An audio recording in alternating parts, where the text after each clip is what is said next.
Welcome to class. So today I'm going to be discussing the type of seams and how to sew an accurate seam allowance on your pattern on your fabric. So one thing I want you to notice that when you are sewing your fabric up, you do not cut your exact measurement unless it's a stretchy material. You don't cut your exact measurement on the fabric because you need some sort of seam allowance to be able to join the two pieces of fabrics together. So the way pattern making works, or even sewing in general, is when you want to create a style, you get a long piece of fabric and you deconstruct it, and then you add those pieces back together to create the dress you're making. Because fabric is sort of a flat surface, and you need to make something that is going to fit a 3D shape, which is the human body, and that is the purpose of the seam allowance. So first of all, let me show you how to sew a regular seam. So here I'm working with an industrial machine. This is an industrial sewing machine, heavy duty, and I have already put my thread for the lower parts, that is the shuttle and the reeler, and the upper parts, make sure you thread it properly. So for more information on how to do this, I would advise that you contact the person that you got the machine from, or get a machine operator close by to you so that you can properly learn how to thread your machine and also add your reeler and shuttle. So this works for pretty all machines. The positioning of everything might just be different and the functions of the machines, but at the end of the day you have a reeler. This is the reeler, the one inside that holds the thread. This is the one that holds the thread, and then you have a shuttle that holds the reeler, and this reeler goes underneath, and then the upper thread, which is where the sewing needle is, is there as well. So whichever machine you're using, this is pretty much the mechanics. You have an upper thread and a lower thread, because the way sewing works is that the threads usually interlock to create something, to create the seams.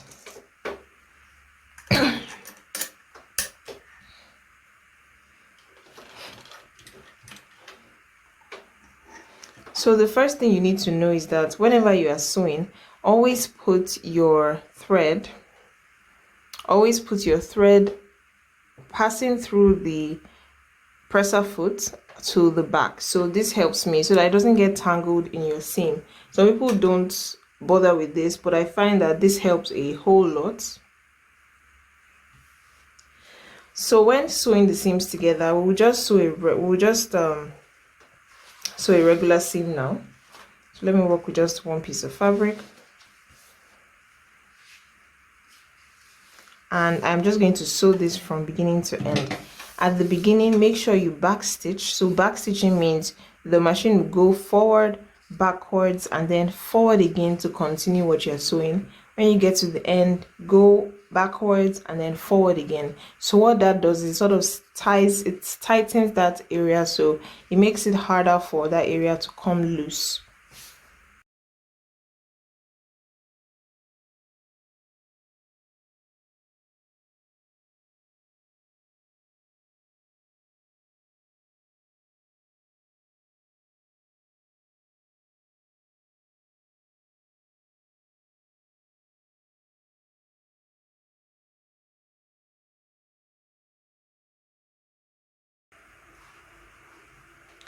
So I am done sewing the seam, and if you look closely, you will notice that this place has been top stitched, as well as, this place has been back stitched, as well as this. And when you open it up, you can see that there is a line, and that is what we call a seam. So this is a seam. So regardless, it could be a seam allowance. So what I just did here, this is an example of something that could be like a pleat or a tuck or something in the face of the front of the fabric. This could look like this, or you can sew it inside. So I'm not going to confuse you with all that terminology, but that's pretty much how sewing works. You join two pieces of fabric, or they can be different pieces, it can be the same piece, to create a seam line that will create either a design feature on your dress, or we just join the pieces of fabrics together to be able to fit the body you're working with. All right, so now moving on to seam allowance. So you need seam allowance, and it varies for different types of designs that you're working with, or even the areas that you're working with. So there's a standard for necklines is about 0.5 centimeters to 1 centimeter. If you're working with inches, that's about a quarter inch to 3/4 of an inch, or 3/8 of an inch rather, a quarter inch or 3/8 of an inch. And then for the side seams, it ranges from 1 centimeter to as high as 3 centimeters based on the design that you're working with. If you're working with the armholes, it's advisable to use the same figure as the neckline. But for beginners, I always advise that they have more seam allowance and they trim it out. So it's always easier to have more seam allowance on your patterns or your dresses, and then trim it out so that in case there's an error or something, it's easier to adjust as opposed to working with the exact seam allowance that you're working with. Okay, and I don't want you to get confused by that. So just to make sure that you don't make errors. So if you have been sewing for a while, use the exact seam allowance that you want to use. So the first method of sewing your seam allowance is actually drawing the lines on your fabric. So I will just cut this part away since we're done with this. And let me divide this into two.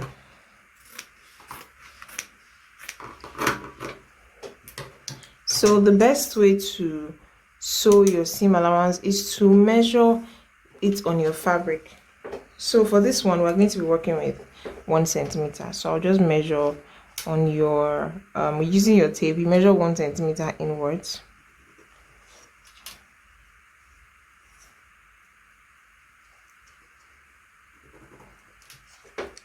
and you just draw.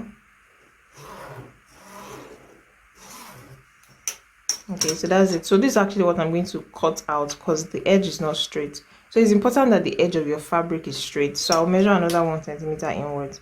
This is because the edge of the fabric isn't straight. So this would be my new seam allowance.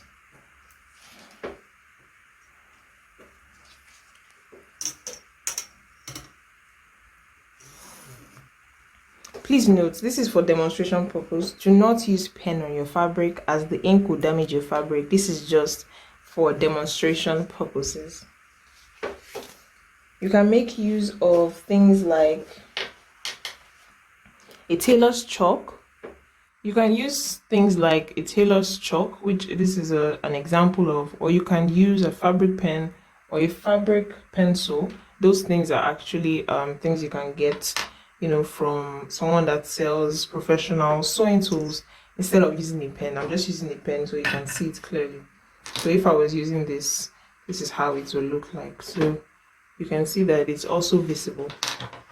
So I'm going to use this side to cut the edge. So usually the area that you are joining to would have the same seam length unless you are creating some sort of gathers or pleats, and that is not what we're going to be discussing today. We're working with plain seams. So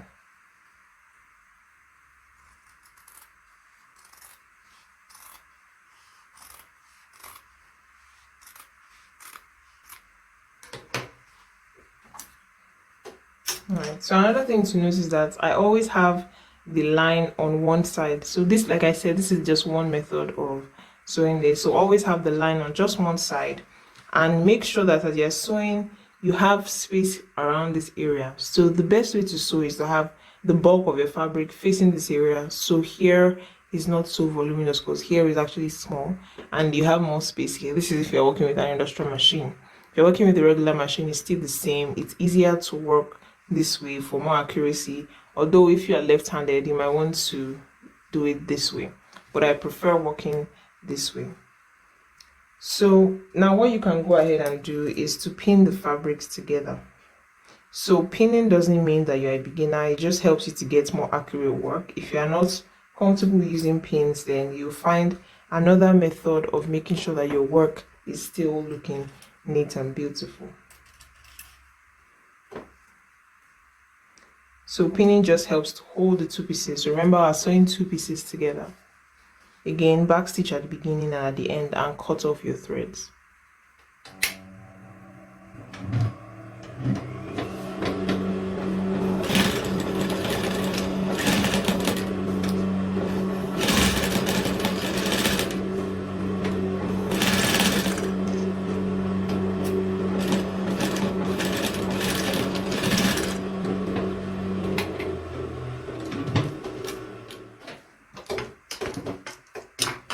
So I've successfully sewn the seam, as you can see, along the line. So you just follow the line and you sew straight. So this will work for you if you are worried about sewing a straight line.